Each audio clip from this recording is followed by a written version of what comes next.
hEireann. A léthor íl, seo tús mo scéil.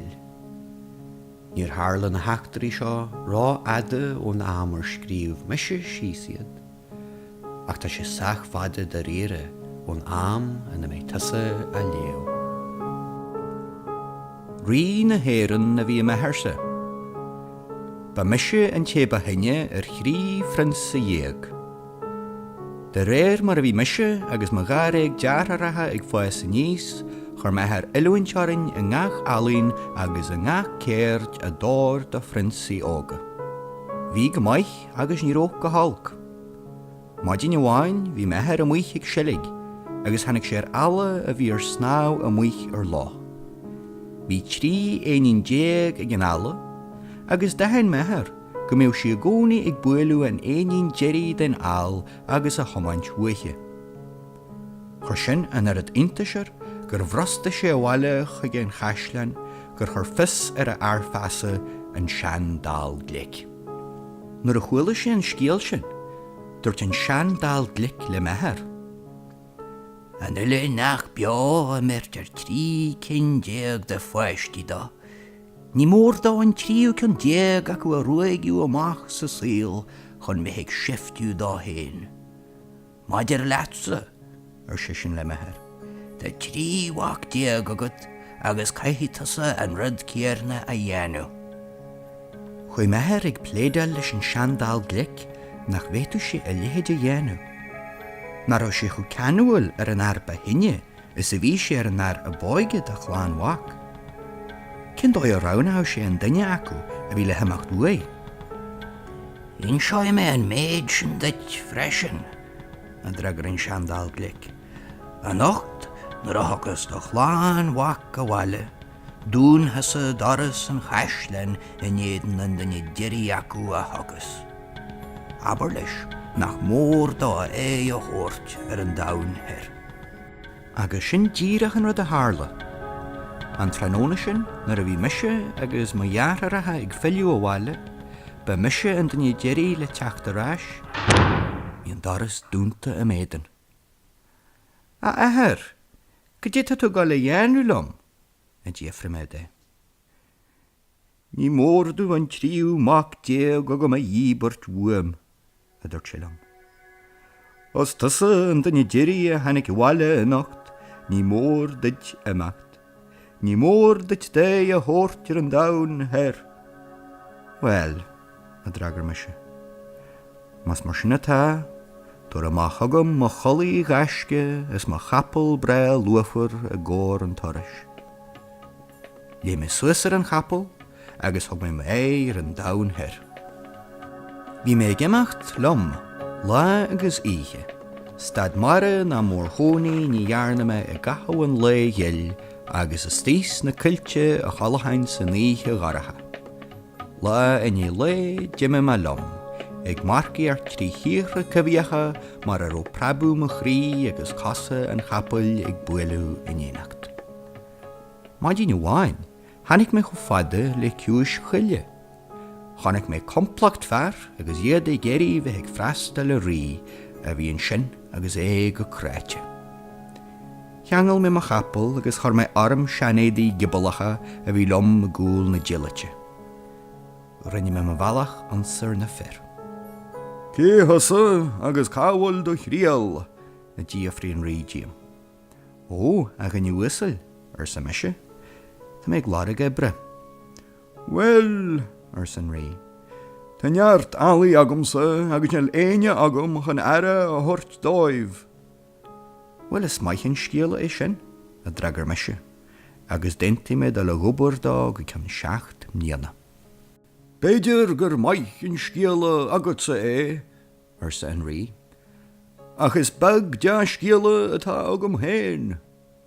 Agus mé a leanúint a ráis chuig an chaisleán, hasí an rí ag insint tú faoi imní mhór a bhíar a chrí. Dúirt sé gur bás uafasach an an da inín. Bhí sé le halpú siar ag alféist mhór grána a mi siad an nos ici I hena harint amach as an airige ga 7 bliain agus I ag larag fiola. Seall miníne tá inis an, A bhíní sé. agus ní leis agan beo cin le a thugus an féist grána árainn. Beidir go deochú daine éigen a dárthal daín sa mis. Ó, A dragar an rí. hanig go lán gaiscíoch an seo cheana, agus agalum nach mé aine acu abalta chuigeál féist. Le lind an rí a bheith caintlam mar sin, ba gobar gnear na bór mé, nuair a chuilchas na trí ghlam a barde dar chuilchas riamh rompla an dóin seo. Agus sin an mó óráhar ile imní atá agam. A dúirt an rí agus é gásníl. Lean sé a rá. Uair amháin, hanig trúr fachach grána gur chuid formhór an talamh waith as a riocht seo. Thóg siad trí thúr an sin ar timpel an riocht agus ar áir go chéile, chun nach mé aine an a go alaí a chur féra an an isdóibh sin. Gach ihe, ligan gach facha acu, gar mhór airtas, chun sceoine chur phobal na héite, le nach leacaí siad cos ar hailte na bhatha. Go lua maidin le hana bhara, thomáin mé amach tréad bá an rí. Níor bhada gur hanig mé chu fada le páircin na methe in ar óin fér níos gluise agus ní sarde na an éon fáirc eile ma gúirt. Lig bid an na bá dal ag inilt orthu. Go toban, hanig daine den na fathaí ag ríche ma an suram, agus ag scartí an ard a gutha agus a chin. Fad, fésag, chur an balú an éan í bhréigi bhradi, an scartse. Is mórlam an grimthú agus is biglam an gá grimthú, agus da mú gréinin salan agam dísan an éon grimthú. Droch ratharam sa mise, ma agam an éid seo gan an dé jerí a bhaint asad. An tríide tá uit, A dír an fatha. Ciacu is fear leat, cóíocht ar na leacatha glasa ná tríd leis na cléifte géire. Ratha me choirt leat ar na leacatha glasa a dragar me. Bé ma chasa míne wisle an uachtar agus de spága móra mífora an íochtar. Thugmid faoin na chéile an sin agus chridmid go fíochhar. Sa deireadh, thug mé builad an atha a chur síos go dtí na glúine ar na leacatha glasa é. Leis an dara buile, chur mé síos a adlan na wasta é agus leis an tríú buile chur mé síos go dtí na guailí é. Tóg amach a seo mé. A dimpíon facha. Tor me dittin túr agus gachhfuil agam. Tor me dittin cléibh salis na gá ach éon bhuiile a bháinhui chun fear a bharú. Tor me dit meach dúch féidir leis imacht mar a bh siide an gcuithe móra an. Ní ran mé le na heiliú cante ó natha. Warí mé ar an tart é. Sin, suasdom, chun an túr. Ferú na fáilte ród a strainse ar cháir, san bhaintí a hanig amach Americis. Warí tú an fatha mór grána a bhíon seo. Tar lumanis go disne ha dit a rót a hefras aige. Dascail sí ciste an ahai agus dúirt gur lomsa an sefras sin go léir. Bhfuil tarsa me go toban an sin, agus díar mé ar an bhaintí mé a wascailt tróna. Bhí mé go le chalú ar leabaí an ahai. Nuair a wascail an bhaintí me, thomáin me tréad bá an rí a bhaile. Níor hall na bá riamh ar baine agus a hall siad an ihe sin. Hall siad irid as a hall siad le 7 iomlan ribhe. Is bug a hiig an rí fumsa an ihe sin, agus mé a hasú ag an daras. Níacha sé an sin ribhe ach bóchail bá é costarnart gibalach dearáil. Chir sé corú an sipar arm. Le lindúine bheitthe giche bhfuil me gá goldar mhóra tíomh mai. Ó, san rí. Caiise go bhfuil fearr den na fathaí ar hiúil. Caiise se go bhfuil a dúirt me. Chur mé tuairisc inín an rí an sin. Dúirt sin cin ar hanig an olféist an lá sin go méidir go deacu sí an chead lá eile. Well, sa miisilis, ma hagan sí amara, scial cincin na deacu sí lá bí eile, nó car dearú lé amara. An chead wadin eile go móch, chur mé coid alaí an rí isteach hailte an dara fahai. Amach leis an ahas an leichra, ag bagartarm díra mar a rinne a dhearar. Ní rah ada gur chromid an trid íochhar. Lean an trid fágan le, go dí sa deirú gur thug meise bulle don aha a chur síos go dí na glúine na leacatha glasa Chur an dara bulle síos a adla na wasta agus chur an tríú cean síos go dí na ghuailí Thóra me dit na chléimh salas agus méach dom, ma ligan tú sír me. a jimpí an facha arm. Cáhfuil do chléamh salas a ddíofra me de. Tá sé crochtas gan ma leapa. a dragar an facha. Rích mé suas gur thug an nuas an chléamh. Cinnéid féidir am fiúr an chléamh a hastal a ddíofra me. Waide. a dragar an facha. Lioga, ní ag maide bé ní sfar na de chean héin a dúirt mé arás leis. Leis sin, bhain mé an cean den aha mhór bhéfar agus dimí me suas ag an túr saige. Is intach an fearthú san bhaintílam. Mhaire tú an fahach? Tar lom agus tiisbne ha a duite chud sefras go léir nó as leatsa in isise. Ba mhór ríis an sefras a bhí sa túr sin. Nuair a bhí deirú feici thugam, heit tarse arm agus chu mé a chalú leaba an ahai. Oscail an bhaintí trónama agus thomáin mé na ba a bhaile ag caislean an rí. Theachta adlis an chaislean dú, hanig an rí amach thugam. Is ormsa an tá ó hanig tú chagam an seo, a dúirt sé. thug mo chuid bá chrí baine inniu is a thug siad inné. Bhí muid cáhar sipar, nuair a chualaid éon ghar a bháin tíomh mu. Ó, san rí, níl annach éon ghar a bháin a nacht. a dúirt sé. Cai sé ggóil fear eile den a fachaí hiúil. Caithe sé go bhfuil, a dúirt me sé. Díofra me den rí hanig an áilféist, Níor hanig sí inniu a chanarad, sé sin. ach béidir go deacu sí amara. An cheadhaidin eile, chuir mé amach le tréad bá an rí a ríis. Thomáin mé rómiad chu fada le tailte an tríú fahai.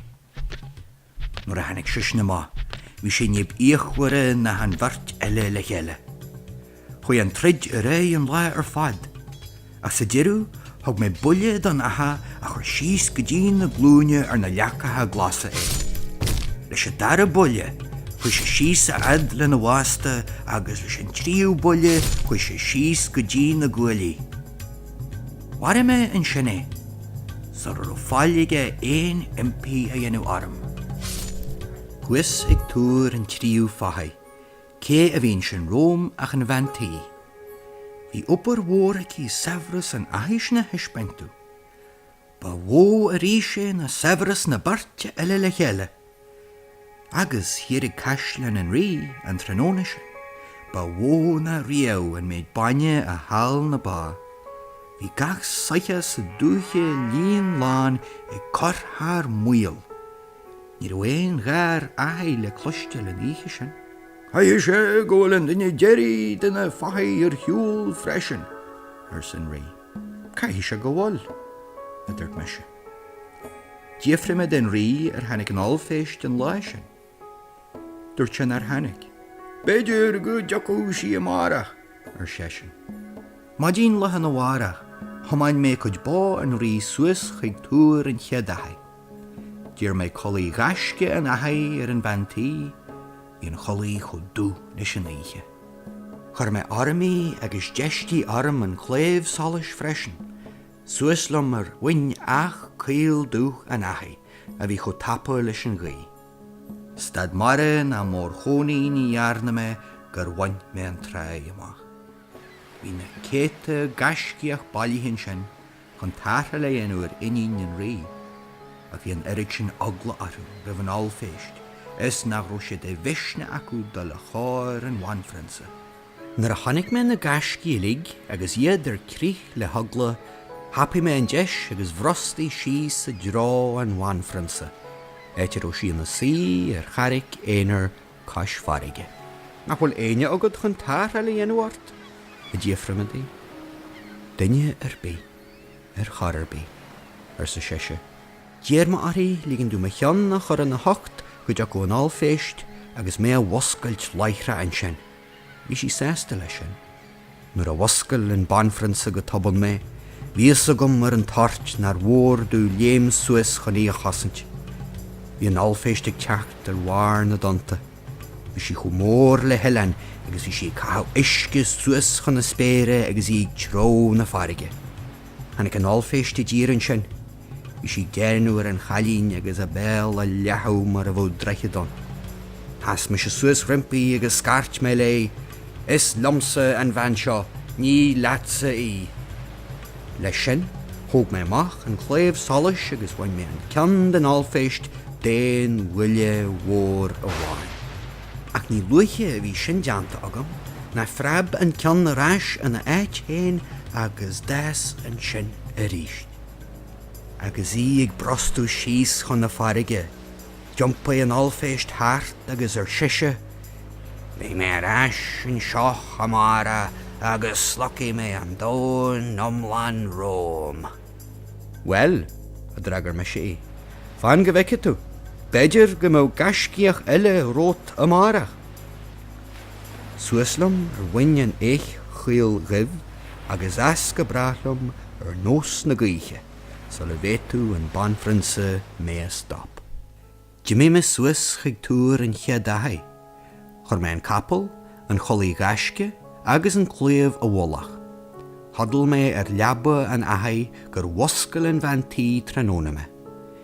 Díire men sin, chur aram mo haid seanad í sciflagatha agus thomáin na bá a ráis chuig caislinn an rí. Hannig an rí amach an a rí thugam agus scíal intathaige le hinsinto. Well, Cajé a hála de daine nniu, a déafri me. Díri an alféist amachchas an airige chun miníine bhréith lé. A hannig gascíocht tauseach ag marcíocht ar échtú agus háhail sé í, a dragar an rí. Dúirt sí gur bé an gascíocht ba dhéise ar ág ar an dóin a lig agus gur thug sé ardú manan agus misní dí. Jaar sí dlí ruige ón a chean go fór bmhaithe agus tá sin curtha a bhlach aici. Cé a bhí an, na déafri me sin. Well, is amí fearr den na fir a bhí an sin a bhí a bhuiú gur beisin a rinne. Ar san rí. Ach níl mo níon sláán sáhailte go fáil. Dúirt an alféist go méh sí ag filiú a rís sem marach. An lead ar gceann, thoman mé chuid bá an rí síos a ad le tailte an dara fathai. Dag me ar féireach an siniad agus chuir mé héin Suas chuig an túr. Nuair a bhfuil mé leis an bhaintí, dír me colaí gasce gharam an ahai a chléamh solas agus an teach don a bhí chu tapa céarna leis an cheandú. Chur mé aram an cholaí gasce gharam agus rug mé grim ar an chléamh. Níor bhada gur mé chuas ar bhain an éich ghain an sin agus síoslam chun na tré. Bhí iníon an rí in na sí ar charic éonar agus na prinsaí agus na gascí an sin ar crích rih an alféist. Nach bhfuil aine an seo chun tarthail a dhéanúhart, a déafri mé daoine an rí. Duine ar bí, ar séise. Díar me arí lígan dú me cheann na chur an hocht go deacú an alféist agus mé a wascailt leichra an sin. Nuair a wascail an banfransa mé, lé mé Suas agus bhrí síos chun na tré. Bhí an alféist ag dul ar luas lasra ag cathú na donta mór a farige Suas san éir. Hannig sí a dír agus a béal mór ar leathú ar nós dreichiid. Lé mise amach rimpi. Thóg mé cléamh an ahai agus déan bhuille mhór a bháin rinne mé gá leith den féist. Ach, Cajé a hála an sin, dar leat. Rích an dá leith i gceanna chiile agus rinneú charp a bháin díomh Jumpa an alféist ag déanú an airige. Siise. Bhfuil le gaiscí gromchla an dóin seo, ní hablathe siad ormsa an márachaí. Maidir lomsa, sal sean sig an bhainfran sa stop a churlam, rinne mé mo bhela thurais chuig túair an aithí. Chur mé an cholaí gáram, an cléamh solas agus an capal a bholach. Hadal mé an sin leaba an aithí fá tamil. Chur mé orm mo chud seanédaí sciflagatha agus an sin thomáin mé na bá a bháile rih hitim na híige. Nuair a bhfuil mé leis an rí, Jeffrey me dé dé a bhain don bhainfransa an leis. Is sí sláán an sáhailte, a dragar sé. Strain séir de gaiscia faoin na cholaí gáram a hábhfuil inniuhaí. Ach, níl me inín sásta fós. Creidirn si gur bé an gaiscia céanna a bhín sin inné. Jaar si dlí gruige ó na chud gruige nuair a bhí sin na chalú agus is anan í sin agus an dlí a jaar si inné.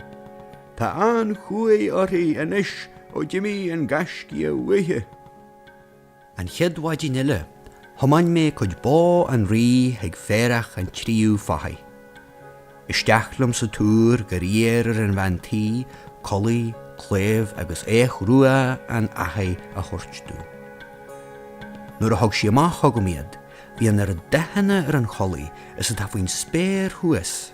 Na buta sí a thug sí amach thugam, bhí sé sin deanta de chrystal lioscarnach ghealgaram.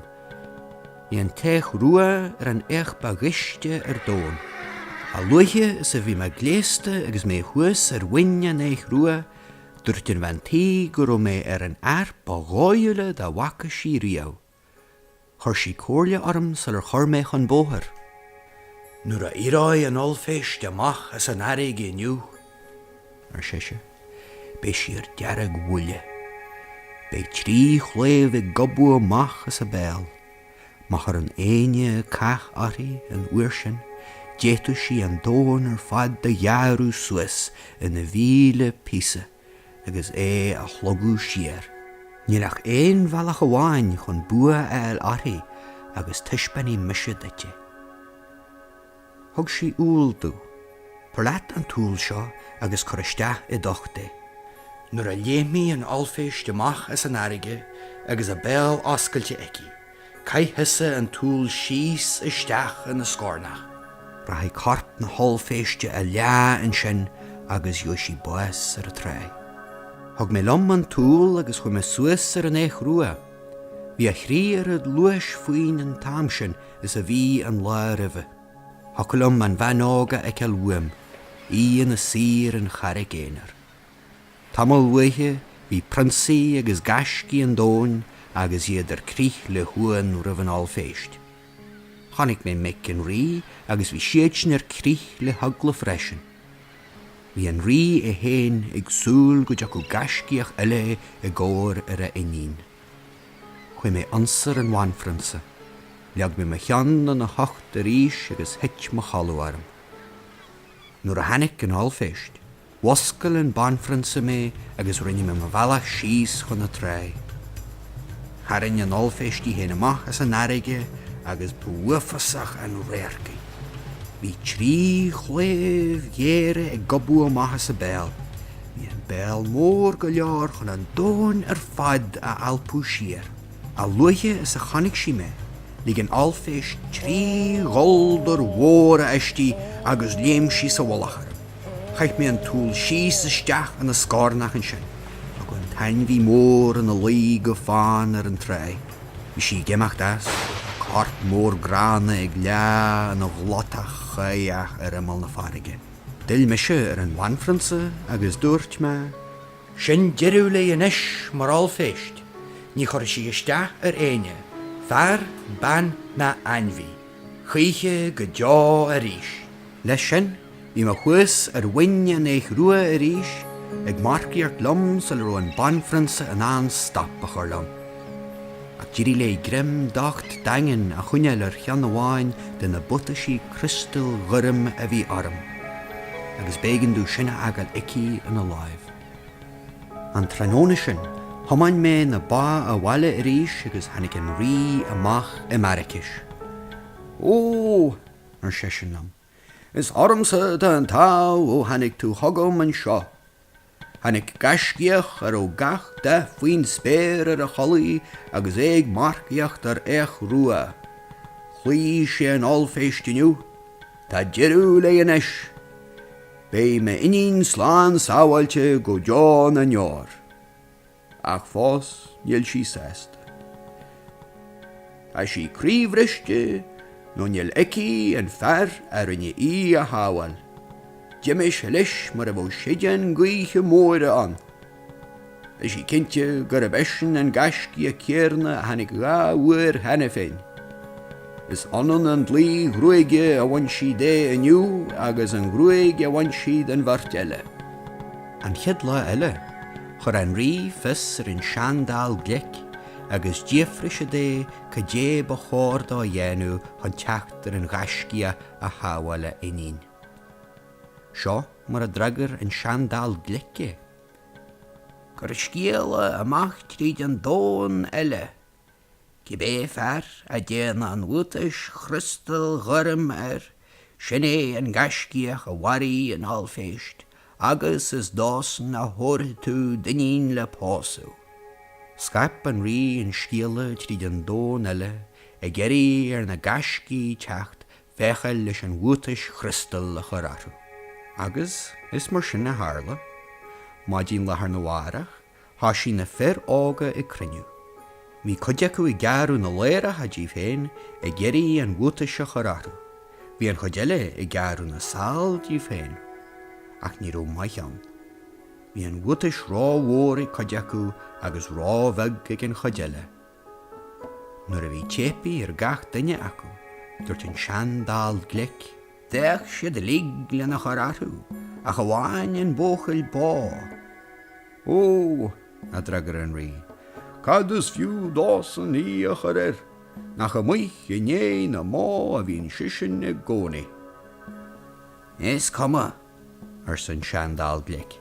gur fiche fear síos a adlis, chun é a chórta níos an seo.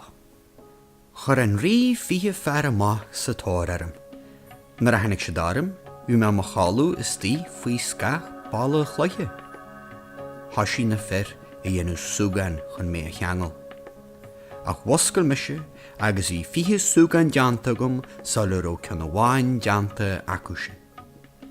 Thug mé lémarthúin sin agus cheangal ina morlaiad agus chroch mé suasiad ar chréibh crin a bhí nace láimhe. Huasig an chaislein, bhí siad ag fannacht agus ag fannacht go bhithú na fear agus meise in éanacht le. Sa dearú, chur an rí amach fiche fear eile agus cléamh ag gach fear acu chuna eileach caróch an cheadrám. Nuair a hanig na fear suaslam, thoise siad a dhéanú súgan chun mé a cheangal ach rinne mé an clás cíar na áthú sin. Ba chuma cin trid a thuisiid suas chuir mé isteach a morlaiad agus chroch an burla sin ar an chrán a naciile sin ihe eile. Tamil in dhé sin, nuair nar il ceachtar den dá chomplacht fear, lór an seandál glic le sin rí. Go heasa amach an eis, Ar sesin. agus MP ar an bhuachail bá seo teacht ar eis an seo, nó tá an daichead fear ceangailte suasaige agus iad crochta ar chrán.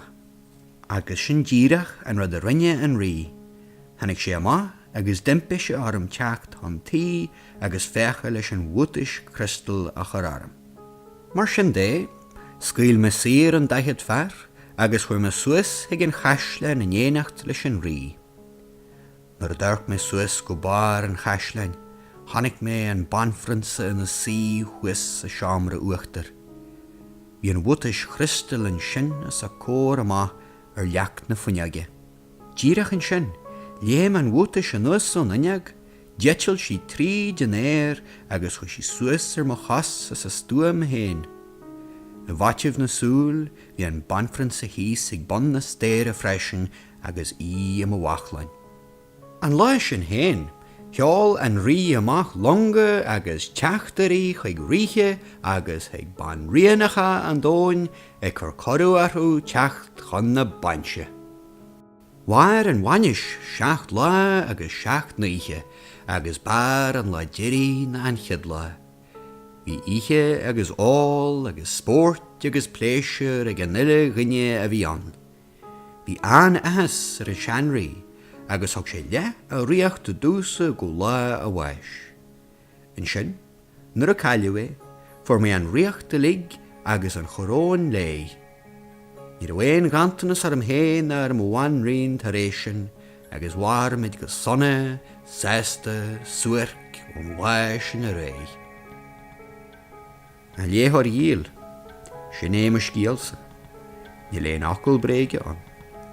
Tá gom sin go maith, nos mise an té a chum.